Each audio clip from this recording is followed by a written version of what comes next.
आब अव्वल। मिस्र का शहजादा और ख्वाब परेशान। कहानी का आगाज मिस्र के कदीम दारुल हुकूमत से होता है, जहां एक इंसाफ पसंद बादशाह का बेटा शहजादा सैफुल मुलूक अपनी शुजाअत और हुस्न के लिए मशहूर था। शहजादा शिकार का शौकीन था और इल्म व हिकमत में भी अपनी मिसाल आप था। लेकिन एक रात उसकी जिंदगी का रुख बदल गया। ख्वाब में उसने देखा कि वो एक ऐसे मकाम पर है जहां पहाड़ चांदी की चादर ओढ़े हुए हैं और एक शफाफ झील के किनारे 7 परियां आसमान से उतर रही है। इन परियों के दरमियान एक ऐसी हस्ती थी जिसका चेहरा 14वीं के चांद से ज्यादा रोशन था। वो बदियुल जमाल थी, जो कोहे काफ के बादशाह की बेटी और परियों की मलिका थी। शहजादा जब बेदार हुआ तो उसका दिल उसके सीने में नहीं था। उसने खाना पीना छोड़ दिया और दिन रात इसी ख्वाब की ताबीर ढूंढने लगा। उसके वालिद ने बेहतरीन तबीब बुलाए, मगर इश्क का इलाज किसी के पास न था। आखिरकार एक बूढ़े नुजूमी ने बताया, ऐ शहजादे, ये परी इस दुनिया की नहीं बल्कि कोहे काफ की शहजादी है।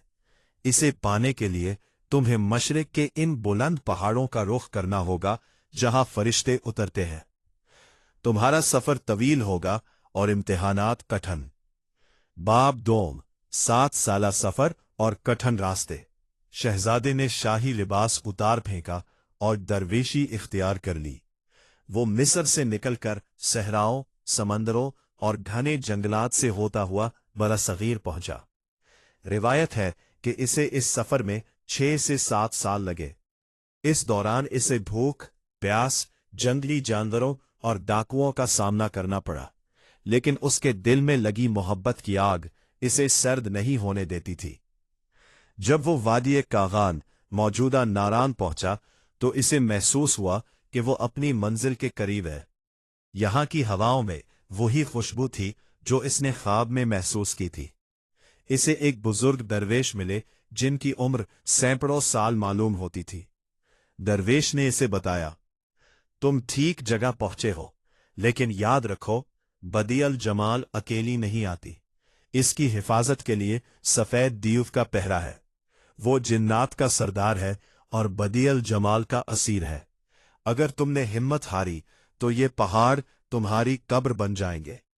बाब सोम, झील पर परियों का नज़ूल। दरवेश की हिदायत पर शहजादा 14वीं की रात का इंतजार करने लगा। वो झील के किनारे एक गार में छुप गया, जिसे आज भी सैफुल मुलूक का गार कहा जाता है। रात का पिछला पहर था।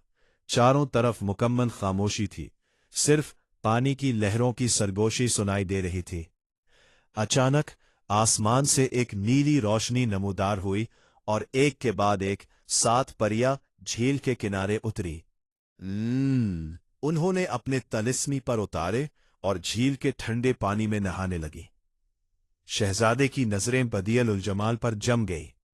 वो इतनी खूबसूरत थी कि शहजादा बेहोश होते होते बचा। मौका पाकर शहजादे ने बदियल उल जमाल के पर लिबास छुपा दिए, क्योंकि प्रियों की ताकत उनके लिबास में होती थी, जिसके बगैर वो वापस कोहे काफ नहीं जा सकती थी। जब प्रियां वापस जाने लगी तो बदियल उल जमाल परेशान हो गई, क्योंकि इसका लिबास गायब था। बाकी प्रियां उसे छोड़कर चली गईं या बाज रिवायात के मुताबिक वही रुक गई। उसी लम्हे शहजादा सामने आया।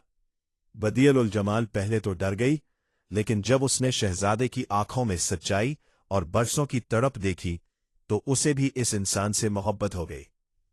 बाब चहारम, सफेद देव का गैज़ो गज़ब। ये कहानी सिर्फ मोहब्बत की नहीं बल्कि जर्रत की भी है। जो ही इनकी मोहब्बत का अहद हुआ, जमीन कांपने लगी। सफेद देव जो कोहे काफ का ताकतवर तरीन जिन था, उसे खबर हो गई कि एक इंसान ने उसकी महबूबा को अगवा कर लिया है।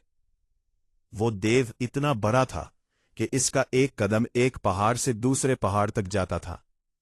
उसने गुस्से में आकर मलका पर्वत की चोटी से एक बड़ा ग्लेशियर अखाड़ा और झील की तरफ फेंका, ताकि इन दोनों को गर्क कर दे। पानी में ऐसी तगयानी आई कि आसपास की वादी जेरे आब आ गई। शहजादे और प्री ने अल्लाह से दुआ मांगी और इस गार के अंदर पनाह ली जो जमीन के अंदर ही अंदर मीलों दूर तक फैला हुआ था। देव की चीखों से पहाड़ टूटने लगे और कहा जाता है कि नारान के इलाके में आज जो बिखरे हुए बड़े बड़े पत्थर नजर आते हैं, ये 80 देव के गुस्से का नतीजा है।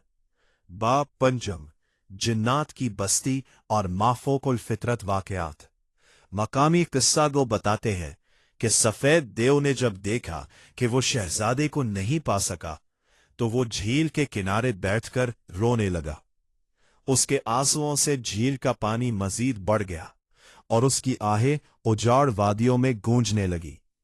आज भी नारान के चरवाहे गौजर ये दावा करते हैं, जिन्नात का पहरा झील के इर्द गिर्द ऐसी जगह है जहां कोई इंसान कदम नहीं रख सकता। वहां की हवा इतनी भारी हो जाती है कि सांस लेना मुश्किल हो जाता है। परियों का रक्स, साल में एक रात ऐसी आती है जब झील का पानी बिल्कुल साकिन हो जाता है और उसके वस्त में चरागों जैसी रोशनियां दिखाई देती है। ये रोशनियां आसमान की तरफ जाती है और फिर गायब हो जाती है।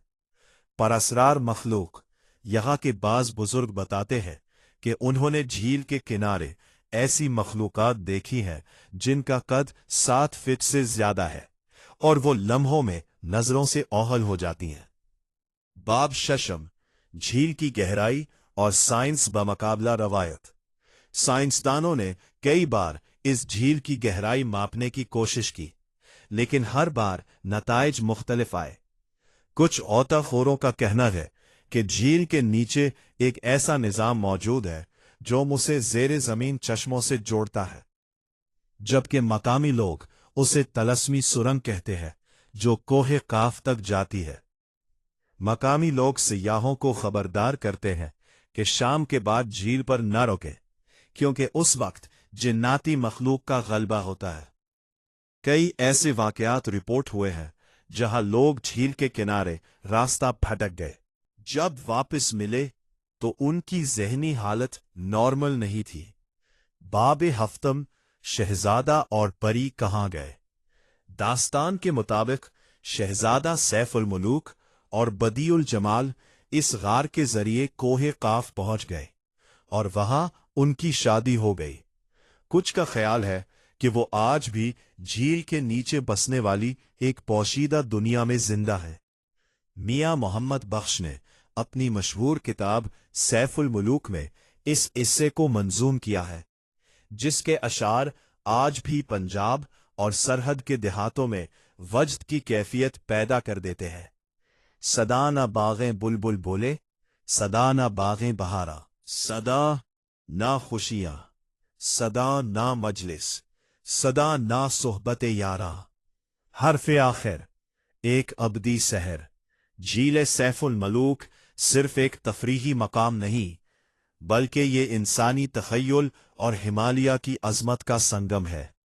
चाहे आप जिन्नात पर यकीन रखें या ना रखें, लेकिन जब आप इस झील के किनारे खड़े होकर मलका पर्वत के अक्स को पानी में देखते हैं तो आपको महसूस होता है कि यहाँ की खामोशी में कोई ना कोई राज जरूर छपा हुआ है।